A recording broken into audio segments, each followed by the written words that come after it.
ಉಡಾಯಿಸೋ ಖಾರ ಬಣ್ಣ ರುಚಿಯನ್ನು ನೀಡುತ್ತದೆ. ಮೆಣಸಿನ ಪುಡಿ ಚಿಂದಿ ಉಡಾಯಿಸೋ ಖಾರ ಬಣ್ಣ ರುಚಿ.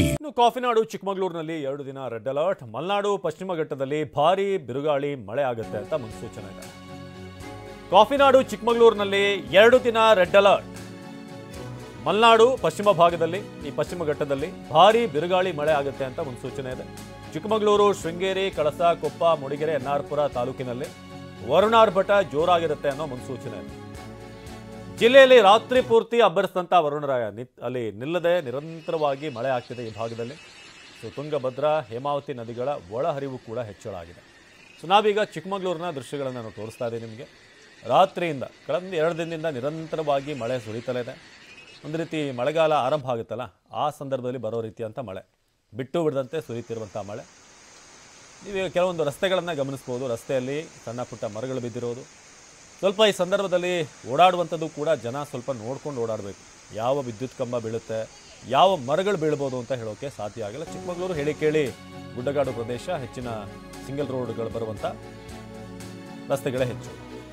ಇನ್ನು ಮಳೆ ಹೊಡೆತಕ್ಕೆ ಕಾರುಗಳು ಓಡಾಡೋದೇ ಕಷ್ಟ. ಮಳೆಗೆ ನಿಯಂತ್ರಣ ತಪ್ಪಿ ಪಲ್ಟಿ ಆಗ್ತಿವೆ ಕಾರುಗಳು.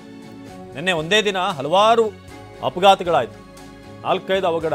ಇಂದು ಮತ್ತೊಂದು ಕೇಸ್ ಆಗಿದೆ. ಇಂದು ವಿದ್ಯುತ್ ಕಂಬಕ್ಕೆ ಡಿಕ್ಕಿ ಹೊಡೆದಿರುವಂತಹ ಕಾರು ಕಳಸದ ಕುದುರೆಮುಖ ಸರ್ಕಲ್ ಬಳಿ ಆಗಿರುವಂತಹ ಘಟನೆ. ಅದೃಷ್ಟವಶಾತ್ ಪ್ರಾಣಾಪಾಯದಿಂದ ಚಾಲಕ ಪಾರಾಗಿದ್ದಾನೆ.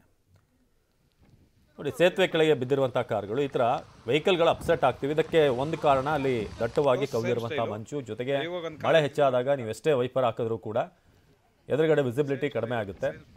ವೆಹಿಕಲ್ನ ಸ್ಪೀಡ್ ಕಡಿಮೆ ಮಾಡ್ಕೊಳ್ಬೇಕು ಅಂತ ನಾವು ನೆನ್ನೆಯಿಂದ ನಿರಂತರವಾಗಿ ನಿಮಗೆ ಚಾಲಕರಿಗೆ, ವಿಶೇಷವಾಗಿ ಈ ಕಡೆ ಹೋಗುವಂಥವ್ರಿಗೆ, ಜೊತೆಗೆ ವಿಪರೀತವಾದಂಥ ಸ್ಪೀಡ್ ಇರೋದು, ಕರುಗಳಲ್ಲಿ ಸ್ಲೋ ಮಾಡದೇ ಇರೋದು, ಮರಗಳು ಬೀಳುವಂಥ ಚಾನ್ಸಸ್ ಇದೆ.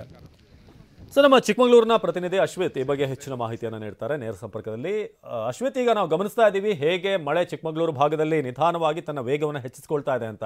ಯಾವ್ಯಾವ ಭಾಗದಲ್ಲಿ ಹೆಚ್ಚಿನ ಮಳೆ ಆಗ್ತಿದೆ, ವಿಶೇಷವಾಗಿ ಅಪಘಾತಗಳು ಹೆಚ್ಚಾಗ್ತಿರೋದು, ಸೊ ಚಾಲಕರಿಗೆ ಅಲ್ಲಿ ಕಿವಿ ಮಾತು ಕೊಡೋದಾದ್ರೆ ಏನು ಹೇಳ್ತೀರಾ ಅಂತ. ಸದ್ಯಕ್ಕೆ ಮಳೆಯ ಪ್ರಮಾಣ ಎಷ್ಟಿದೆ ಚಿಕ್ಕಮಗಳೂರಿನಲ್ಲಿ? ಖಂಡಿತವಾಗ್ಲೂ ಅವಿನಾಶ್, ಕಾಫಿನಾಡು ಚಿಕ್ಕಮಗಳೂರಿನಲ್ಲಿ ಧಾರಾಕಾರವಾಗಿ ಮಳೆ ಸುರಿತಾ ಇರುವಂಥದ್ದು, ಅದರಲ್ಲೂ ಬಿರುಗಾಳಿಯೊಂದಿಗೆ ಸುರಿತಾ ಇರುವಂತಹ ಧಾರಾಕಾರ ಮಳೆ ಏನಿದೆ, ಇದು ಸಾಕಷ್ಟು ಅವಾಂತರಗಳನ್ನು ಸೃಷ್ಟಿಸಿ ಮಲೆನಾಡು ಜನರಲ್ಲಿ ಜೀವ ಭಯವನ್ನೇ ಸೃಷ್ಟಿಯನ್ನ ಮಾಡಿರುವಂಥದ್ದು. ಕಳೆದ 2 ದಿವಸದಿಂದ ಧಾರಾಕಾರವಾಗಿ ಮಳೆ ಸುರಿತಾ ಇದೆ. ಅದರಲ್ಲೂ ಮೂಡಿಗೆರೆ, ಕಳಸ, ಶೃಂಗೇರಿ, ಎನ್ನಾರ್ಪುರ, ಕೊಪ್ಪ ಭಾಗದಲ್ಲಿ ಧಾರಾಕಾರವಾಗಿ ಬಿರುಗಾಳಿಯೊಂದಿಗೆ ಮಳೆ ಸುರಿತಾ ಇರುವಂಥದ್ದು. ಇದು ಸಾಕಷ್ಟು ಒಂದು ಅವಾಂತರಕ್ಕೂ ಕೂಡ ಕಾರಣವಾಗಿರುವಂಥದ್ದು. ಪಶ್ಚಿಮ ಘಟ್ಟ ಸಾಲು ಮತ್ತೆ ಮಲೆನಾಡು ಭಾಗದಲ್ಲಿ ಏನು ಧಾರಾಕಾರವಾಗಿ ಮಳೆ ಆಗ್ತದೆ, ಇದರಿಂದಾಗಿ ತುಂಗಭದ್ರಾ ಮತ್ತು ಹೇಮಾವತಿಯ ನದಿಗಳ ಒಳಹರಿವಿನಲ್ಲೂ ಕೂಡ ಹೆಚ್ಚಾಗಿರುವಂಥದ್ದು. ಅದ್ರ ಜೊತೆಗೆ ಏನು ರಾಷ್ಟ್ರೀಯ ಹೆದ್ದಾರಿ 73 ಏನಿದೆ, ಬೆಂಗಳೂರಿನಿಂದ ಮಂಗಳೂರಿಗೆ ಸಂಪರ್ಕಿಸುವಂತಹ ರಾಷ್ಟ್ರೀಯ ಹೆದ್ದಾರಿ ಏನಿದೆ, ಅಲ್ಲಿ ಸಾಲು ಸಾಲು ಅವಘಡ ಆಗ್ತಾ ಇರುವಂಥದ್ದು.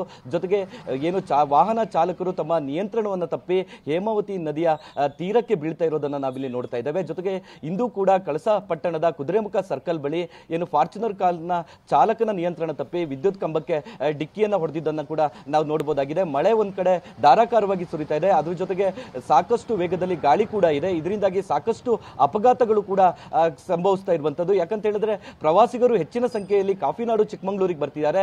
ಅವರಿಗೆ ಮಲೆನಾಡಿನ ರಸ್ತೆಗಳ ಬಗ್ಗೆ ಅಷ್ಟಾಗಿ ಮಾಹಿತಿ ಇರಲ್ಲ. ಇದು ಕೂಡ ಅಪಘಾತಕ್ಕೆ ಒಂದು ಕಾರಣ ಆಗ್ತಾ ಇರುವಂತದ್ದು. ಜೊತೆಗೆ ಮಲೆನಾಡಿನ ಭಾಗದಲ್ಲಿ ಸುರಿತಾ ಇರುವಂತಹ ಮಳೆ ಜೊತೆಗೆ ಬಿರುಗಾಳಿ ಏನಿದೆ, ಆ ಬಿರುಗಾಳಿಯ ಹೊಡೆತಕ್ಕೆ ಮರಗಳು ರಸ್ತೆಗೆ ಅಡ್ಡಲಾಗಿ ಬೀಳ್ತಾ ಇರುವಂತದ್ದು, ಮನೆಗಳ ಮೇಲೂ ಕೂಡ ಮರ ಬೀಳ್ತಾ ಇರುವಂತದ್ದು. ಇದರಿಂದಾಗಿ ಸಾಕಷ್ಟು ಸಾವು ನೋವುಗಳು ಕೂಡ ಸಂಭವಿಸ್ತಾ ಇರುವಂತದ್ದು. ಪ್ರಮುಖವಾಗಿ ಇವತ್ತು ಮತ್ತೆ ನಾಳೆ ಕೂಡ ಚಿಕ್ಕಮಗಳೂರಿನ ಮಲೆನಾಡು ಭಾಗದಲ್ಲಿ ರೆಡ್ ಅಲರ್ಟ್ ಅನ್ನ ಘೋಷಣೆಯನ್ನ ಮಾಡಿರುವಂತದ್ದು.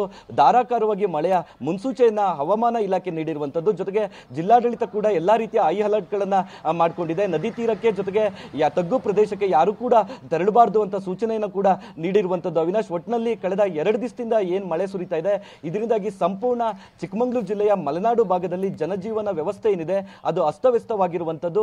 ಧಾರಾಕಾರವಾಗಿ ಮಳೆಯೊಂದಿಗೆ ಬೀಸ್ತಾ ಇರುವಂತಹ ಬಿರುಗಾಳಿ ಏನಿದೆ ಅದು ಸಾಕಷ್ಟು ಒಂದು ಆತಂಕವನ್ನ ಸೃಷ್ಟಿ ಮಾಡಿ ಇಡೀ ಮಲೆನಾಡಿನ 20ಕ್ಕೂ ಅಧಿಕ ಗ್ರಾಮಗಳು ವಿದ್ಯುತ್ ಇಲ್ಲದೆ ಕತ್ತಲೆಯಿಂದ ಕಳೆಯುವ ಸ್ಥಿತಿ ಕೂಡ ನಿರ್ಮಾಣವಾಗಿರುವಂತದ್ದು. ಅವಿನಾಶ್, ಧನ್ಯವಾದ ಅಶ್ವೇತ್ ಮಾಹಿತಿಗಾಗಿ. ಇನ್ನು ಕಾಫಿನಾಡಿನಲ್ಲಿ ಈ ಬಿರುಗಾಳಿ ಸಹಿತ ಮಳೆಗೆ ಒಂದಷ್ಟು ಅವಾಂತರಗಳಾಗ್ತಾ ಇದೆ. ಬಿರುಗಾಳಿ ಆರ್ಭಟಕ್ಕೆ ಸಾಲು ಸಾಲು ಅವಘಡ ಚಿಕ್ಕಮಗಳೂರಿನಲ್ಲಿ. ಕಾಫಿ ತೋಟದ ಕಾರ್ಮಿಕರ ಲೈನ್ ಮನೆಯ ಮೇಲೆ ಬಿದ್ದಂತ ಮರ. ಈ ಕಾಫಿ ಎಸ್ಟೇಟ್ಗಳಲ್ಲಿ ಲೈನ್ಗಳು ಅಂತ ಇರುತ್ತೆ, ಅಂದರೆ ಏನು ಕ್ವಾರ್ಟರ್ಸ್ ರೀತಿಯಾಗಿ ಇರುತ್ತೆ. ಅಫಿಷಿಯಲಿ ಹೇಳೋದಾದರೆ ಲೈನ್ ಅಂತ ಇರುತ್ತೆ. ಕಾರ್ಮಿಕ ಮಹಿಳೆ ನೋಡಿ ಇವೆ ಲೈನ್ ಮನೆಗಳು. ಸೊ ಸಾಲಾಗಿ ಮನೆಗಳನ್ನು ಕಟ್ಕೊಟ್ಟಿರ್ತಾರೆ. ಸೊ ಅಲ್ಲಿ ಈ ಕೆಲಸ ಮಾಡುವಂಥವ್ರು, ತೋಟದಲ್ಲಿ ಕೆಲಸ ಮಾಡುವಂಥವ್ರಿಗೆ ಅಲ್ಲಿ ಆಶ್ರಯ ಇರುತ್ತೆ. ಸೊ ಅಲ್ಲೇ ಒಂದು ಮರ ಬಿದ್ದಿದೆ, ನೀವು ಅಲ್ಲಿ ಗಮನಿಸ್ಬೋದು, ಬೃಹತ್ ಗಾತ್ರದ ಮರ. ಕಾರ್ಮಿಕ ಮಹಿಳೆ ಸುನಂದ ಸ್ಥಿತಿ ಗಂಭೀರವಾಗಿದೆ. ಮಧ್ಯರಾತ್ರಿ ಬಿರುಗಾಳಿಯೊಂದಿಗೆ ಸುರಿದಂಥ ಮಳೆಯಿಂದಾಗಿ ಮೂಡಿಗೆರೆ ತಾಲೂಕಿನ ಬಾಳೂರು ಗ್ರಾಮದಲ್ಲಿ ಈ ಸಮಸ್ಯೆ ಆಗಿದೆ.